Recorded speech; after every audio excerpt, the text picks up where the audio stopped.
আল্লাহ পাকের দেয়া শ্রেষ্ঠ নেয়ামত হচ্ছে সুস্থতা। শারীরিক সুস্থতা যে আল্লাহ পাকের দেয়া কত বড় নেয়ামত সেটা আমরা অসুস্থ হলে বুঝতে পারি। তো আল্লাহ পাক আমাকে যে আবারও বাঁচার মতো তৌফিক দান করেছেন, হায়াত দারাজ করেছেন, আল্লাহর দরবারে লাখো কোটি শুকরিয়া আদায় করি।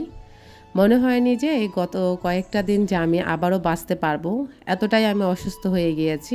মনে মনে ভেবে নিয়েছি হয়তো বা আপনাদের সাথে আর কখনো ভিডিও শেয়ার করতে পারবো না, বা আপনাদের যাদের মনে কষ্ট দিয়েছি তাদের থেকে আমি ক্ষমাটাও চেয়ে নিতে পারবো না। আসসালামু আলাইকুম। স্বপ্ন নূরের সংসার থেকে আমি চলে আসলাম আপনাদের মাঝে অনেক দিন পরে। তানিয়া নূর, কেমন আছেন আপনারা সবাই? কমেন্টস করতে ভুলবেন না। আমি আলহামদুলিল্লাহ ভালো আছি, তবে এখনও আমি পুরোপুরি সুস্থ না। আসলে আমার এতটাই অসুস্থতা বোধ করেছি আমি হঠাৎ করে, যে আমার যে কী থেকে কি হলো আমি বুঝতে পারিনি। তারপরেও আমি গত কয়েকদিন আগে যে আপনাদের সাথে লাস্ট যে 2টা ভিডিও শেয়ার করেছিলাম, তখন আমি মারাত্মক লেভেলের অসুস্থ। তারপরেও আমি ভিডিওগুলো আপনাদের সাথে শেয়ার করার জন্য মানে ভিডিওগুলো শ্যুট করেছি আপনাদের সাথে শেয়ার করার জন্য। তো আপনারা হয়তো তখনই আমার ভয়েস শুনে বুঝতে পেরেছেন যে আমি কতটা অসুস্থ ছিলাম। তো আলহামদুলিল্লাহ এখন মোটামুটি সুস্থ আছি, তবে এখনও পুরোপুরি সুস্থ হইনি। আবারও যে আপনাদের মাঝে ফিরে আসতে পারবো এটা আমি সত্যি কল্পনা করিনি। তো আল্লাহ পাকের দরবারে আবারও বলি লাখো কোটি শুকরিয়া আদায় করি। আল্লাহ পাক আমাকে আবারও বাছার মতো তৌফিক দান করেছেন। এখন আপনাদের সাথে শেয়ার করব আজকে পরোটা বানাবো। এক আপু অনেকবার অনেক রিকোয়েস্ট করে কমেন্ট করেছিলেন যে আপু আপনার পরোটার রেসিপিটা দিয়েন। তো আসলে আমার প্রত্যেকটা ভিডিওতে প্রায় পরোটার রেসিপি থাকে। এখানে শুধু একটু চিনি, তারপরে একটু লবণ তো দেওয়াই লাগে, স্বাদ মতো লবণ। আর আপু জিজ্ঞেস করেছিলেন আমি কি নর্মাল টেম্পারেচার পানি পরোটার মধ্যে দিয়ে থাকি, মানে আটার মধ্যে, নাকি আমি মানে কোন টাইপের পানিটা দিই, কি গরম পানি নাকি ঠান্ডা পানি। তো আসলে আমি ঠান্ডা পানি দিই না, কারণ ঠান্ডা পানি দিলে পরোটাগুলো ঠান্ডা হওয়ার পরে একটু হার্ড হয়ে যায়, তখন খেতে ভালো লাগে না। আমি সবসময় ফুটন্ত গরম পানিই দিই, এতে করে আমার পরোটা যদি পরের দিনও খাওয়া হয় একদম সফট তুলতুলে থাকবে। তো আপনি আটা করার সময় একটু চিনি দিয়ে দিবেন, তারপরে ফুটন্ত গরম পানি দিবেন, আর লবণ তো স্বাদ মতো দিবেন। এভাবে দিয়ে করে নিলে আপনার আটার ডোটা তৈরি হয়ে যাবে আলহামদুলিল্লাহ। এতে করে আর কোনো ধরনের ঝামেলা নেই। আপনি যদি আজকে আমার ভিডিওটি দেখে থাকেন তাহলে প্লিজ একটি কমেন্ট করবেন। আপনাদের আমি আসলে কথাগুলো রাখার চেষ্টা করি সব সময়, যে আপনারা যে টাইপের ভিডিও চান আমি ওই টাইপের ভিডিও বানানোর চেষ্টা করি। তো এই যে এখন আমি পরোটাটা কিভাবে বেলে নিয়েছি হয়তো বা আপনারা দেখেছেন। আর তেমন একটা শারীরিকভাবে মানে পুরোপুরি সুস্থ না, তো আজকে পরোটা ভাজতে আমার একটু সমস্যা হয়ে গেছে, ওটা আপনারা দেখে বুঝতে পারবেন। তো আমি আজকে গ্যাসের চুলায় ভাজতেছি, এবং কি লোহার যে তাওয়া আমার ছিল ওই তাওয়াতে ভাজতেছি। হয়তো বা আজকে ফার্স্ট দেখতেছেন আমার ভিডিওতে। তো এই যে একটু মানে হিটটা বেশি, মানে চুলাটা অনেক হাই হিটে ছিল, সেটা আমি খেয়াল করিনি। ওই যে আগে যে কারেন্টের চুলায় 2000 ওয়াটে দিয়ে ভাজতাম ওইটাই মাথায় রয়ে গেছে, আর পরোটাটা একটু বেশি ভাজা হয়ে গেছে। ব্যাস, আর এইটুকুই আপনাদের সাথে শেয়ার করেছি, এর থেকে আর বেশি শেয়ার করতে পারিনি, কারণ আসলে অসুস্থ অনেক বেশি। তারপরেও একটুখানি ভিডিও করে নিয়েছি। আপু হয়তো দেখলে বুঝতে পারবেন যে আমি পরোটার আটাটা কিভাবে করেছি, আপনি হয়তো দেখে বুঝবেন, বা আমি আপনাকে কতটুকু বোঝাতে পারছি আমি জানি না। তো এখন দুপুরবেলা চলে আসলাম, রান্নাবান্না তো করে খেতে হবে। আসলে আমি একজন অসুস্থতার জন্য আরও 3জন মানুষ উপাস থাকবে এটা আমি মানতে রাজি না, আর আমার খুব কষ্টও লাগে। আমার বাচ্চাগুলো একদম এতিমের মতো হয়েছিল এই গত কয়েকটা দিন। আমার মানে আমি ছোট বাচ্চাদের থেকেও বেশি কান্নাকাটি করেছি, এত অসুস্থ আমি ছিলাম। তখন আমার ছেলেদের মুখগুলো আমার চোখের উপর ভাসতো, মানে এখন বাসে আর কি। ওরা যে একদম ফ্যাল ফ্যাল করে আমার দিকে তাকিয়ে থাকতো, খুব কষ্ট পেত ওরা আমার কষ্টটা দেখে। তো মা বাবা ছাড়া যে সন্তান কতটা অসহায় সেটা আমি অসুস্থ হওয়ার পরে বুঝতে পারছি, যে আমার ছেলেগুলো একদম অসহায় এতিমের মতোই ছিল। আমার আশেপাশে কেউই নাই যে আমার আত্মীয় স্বজন যে আমাকে দেখবে বা আমার ছেলেগুলাকে দেখবে।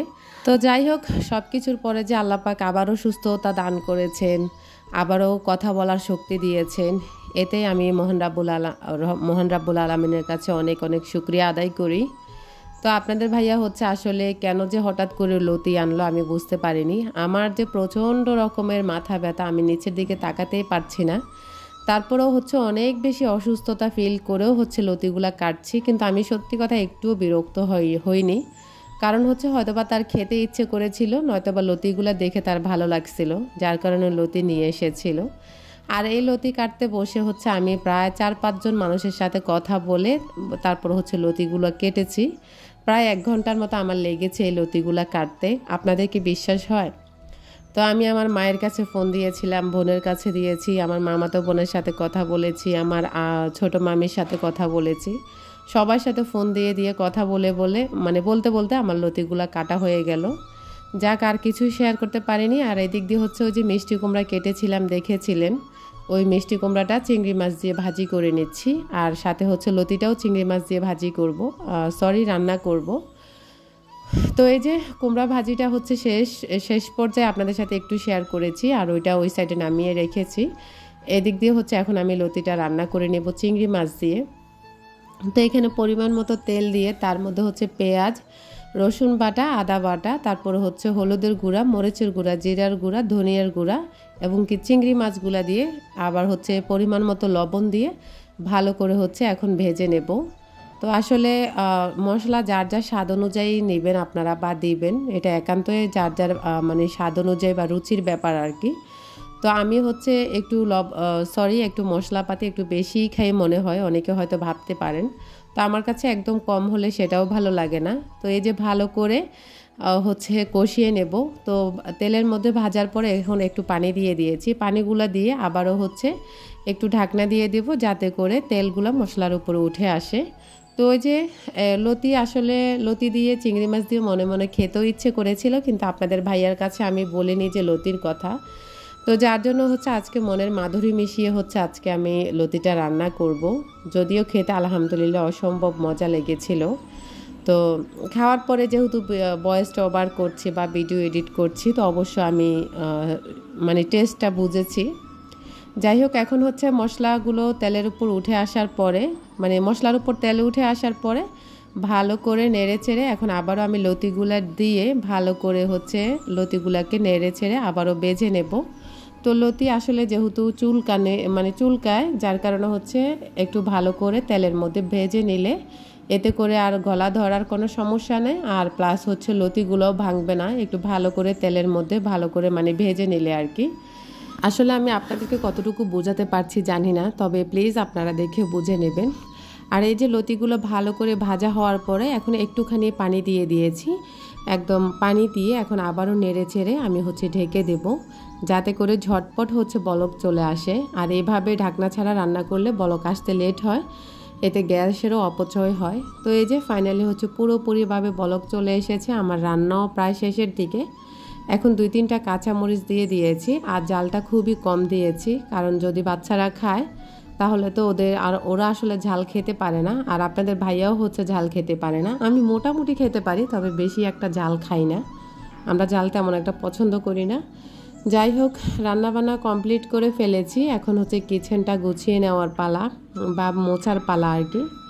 তো আসলে অসুস্থ শরীরে এগুলো করতেও ইচ্ছে করে না, তারপরে আবার চোখেও মানে না এরকম নোংরা বা তেল চিটচিটে ভাব, কিচেন দেখতেও ভালো লাগে না, এতে করে আরও বেশি অসুস্থতা ফিল করি। যার কারণে হচ্ছে এখন চেষ্টা করছি কষ্ট করে হলো কিচেনটাকে একটু পরিষ্কার করে নেব। তো ওই যে আপনাদেরকে দেখাচ্ছি, আমার হচ্ছে লাইনের গ্যাসের মধ্যে হচ্ছে সরকারি লাইনের ভিতরে হচ্ছে এই সিলিন্ডার গ্যাসের লাইনটা লাগানো হয়েছে। যাই হোক আপু ভাইয়ারা, আমার আজকে কথার মধ্যে একটু ঝামেলা হচ্ছে, আমার আসলে ভয়েস ওভার করতে ইচ্ছে করে না, ইচ্ছেও করছে না। তো আবার আপনাদের ভালোবাসার টানে চেষ্টা করছি আপনাদের সাথে ভিডিওটা শেয়ার করার জন্য। ওভারঅল যদি ভালো লেগে থাকে তাহলে প্লিজ লাইক, কমেন্ট, শেয়ার করতে ভুলবেন না। আর আপনি যদি আমার চ্যানেলে আজকে নতুন হয়ে থাকেন, চাইলে আমার চ্যানেলটিকে সাবস্ক্রাইব করে আমার পরিবারের বন্ধু হয়ে থেকে যেতে পারেন। পাশে থাকা অল অপশনটা অন করে রাখবেন, আমি যখনই ভিডিও আপলোড করব সবার আগে নোটিফিকেশন পৌঁছে যাবে আপনার কাছে।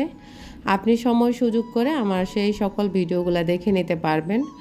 আর অনেক আপুরা তো শুরু থেকে আমাকে সাপোর্ট দিয়ে যাচ্ছেন, তাদের জন্য রইল অনেক অনেক দোয়া এবং ভালোবাসা আর অনেক অনেক শুভকামনা। এদিক দিয়ে চুলাটা মোছা হয়ে গেছে। আসলে চুলা আমি রান্নার পরপরই মুছতে পছন্দ করি, প্লাস কিচেনটাও গোছাতে পছন্দ করি। আর এই যে চুলার যে স্ট্যান্ডটা আছে এটা অনেক বেশি কালো হয়ে গেছে, যদি পারি ইনশাল্লাহ তাহলে হচ্ছে এটাকে সুন্দর করব। আর যদি না পারি তাহলে আমি আসলে পারবো না, কারণ আমার ডান হাতের নার্ভের সমস্যা। আমি বেশি জোরে ঘষা মাজা করতে পারি না, প্লাস হচ্ছে বেশি কাপড় চোপড় ধুইতে পারি না বা ভারী কিছু নিতেও পারি না। তো যার কারণে হচ্ছে এখন আপাতত এরকমই আছে। আর আমার চুলাটা ঠান্ডা হয়ে গেছে। ঠান্ডা হয়ে গেলে চুলাটা একটু কম ধরতে চায়, তখন হচ্ছে লাইটার লাগে। তো এই যে এখন হচ্ছে যেহেতু ঠান্ডার সমস্যা, আমি এখন একটু রং চা করে নেব। তো রং চার মধ্যে এখানে এলাচ, তারপর হচ্ছে দারচিনি, তারপর হচ্ছে লবঙ্গ দিয়ে দিয়েছি। আর এখন হচ্ছে স্বাদ মতো লবণ দিয়েছি। তো চার মধ্যে কে লবণ দেন অবশ্যই কমেন্টস করবেন। আমি কিন্তু রং চার মধ্যে সবসময় লবণ দিয়ে থাকি। প্লাস হচ্ছে আবার শরবত যখন করি, শরবতেও কিন্তু আমরা হচ্ছে লবণ দিই, এতে করে টেস্ট ভালো আসে। তো যাই হোক, পরিমাণ মতো চিনি দিয়ে এখন হচ্ছে বলক আসার পরে একটুখানি সিদ্ধ করে নিয়েছি মশলাগুলোর সাথে পানিগুলোকে সিদ্ধ করে। এখন অল্প পরিমাণে আমি হচ্ছে চা পাতা দিয়ে দিয়েছি। তো রং চায়ের মধ্যে চা পাতা হালকা হলেও চলে। তারপর আবারও কিছুক্ষণ ফুটিয়ে নেব। তো চুলাটা একটুখানি কমিয়ে দিচ্ছি, ওই দিক দিয়ে ওগুলো পুড়তে থাকুক। আর এই দিক দিয়ে হচ্ছে হালকা পাতলা কিছু থালাবাটি জমে গেছিলো, ওগুলো হচ্ছে ধুয়ে নেব সিঙ্কের থেকে। সিঙ্কে আসলে থাকলে এগুলা খুব বাজে লাগে। তো আর সময়ের কাজ সময়ে করতেও পছন্দ করি। আর আপনাদের ভাইয়া বারবার বলেছে আমি যেন পানির কাজগুলো একটু কম করি, যেহেতু আমার ঠান্ডার সমস্যা। আর আমার হচ্ছে এখন আবহাওয়া চেঞ্জ হচ্ছে, তো শীতকাল আসলে তো আমি একদমই অসুস্থ হয়ে পড়ি। তখন আসলে আমার প্রচুর ঠান্ডা লেগে যায়, আমার অনেক অ্যাজমার সমস্যা। যার কারণে শীতকালে আমি একটু কাজ করি ঠিকই, কিন্তু হচ্ছে ওই যে ভিডিও করতে যে টাইমটা লাগে তখন হচ্ছে ভিডিওগুলো একটু কম করা হয়।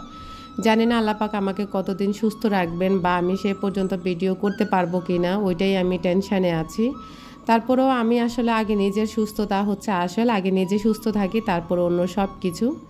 এখন হচ্ছে আমি এই যে চা করে নিচ্ছি, সাথে 2টা মুড়ি নিয়ে নিচ্ছি। আর আপনাদের ভাইয়াও ছিল বাসায়, তো আপনাদের ভাইয়া সহ আমি এখন চাগুলো খেয়ে নেব মুড়ির সাথে। আর আরফান আরাফ কিন্তু ওরা রং চা খায় না, আর আরাফ পছন্দ করে, তবে আরফানে পছন্দ করে না। যাই হোক, আজকের মতো এখানেই বিদায় নিচ্ছি। আল্লাহ হাফেজ, আসসালামু আলাইকুম।